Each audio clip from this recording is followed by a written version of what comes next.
This shift, I mean, I've certainly seen it, and I've talked about it many times, this shift from sort of 20 senior corporate executives who could kind of make every decision to almost every time you have to deal with a community issue, you've got to figure out who out of the 400 or 500 players needs to be at the table and patch that together.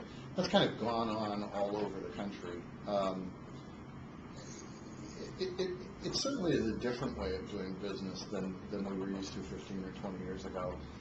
But I wonder if you've given any thought to whether beyond just being different, it's good or bad.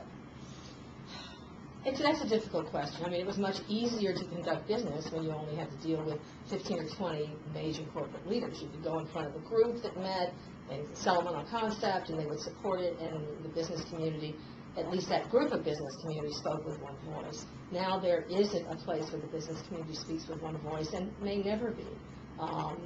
You're dealing with a different group of leadership. You're dealing with smaller companies and more of them. When the giants went away, we saw a few giants left, but when the giants went away, so went some of this corporate cohesion. Is it a good thing or a bad thing? I think in some respects it's a good thing because you get more voices at the table. From an operational perspective, it's more difficult, but you get broader thinking when you're dealing with more people. Yeah, I mean, all 20 of those guys, and they were guys, all looked alike. Yes, they did. When you walked in the room, right. they were great guys. But I love them all. There was not much diversity That's in right. that room, in a community that sort of became increasingly diverse. That's right.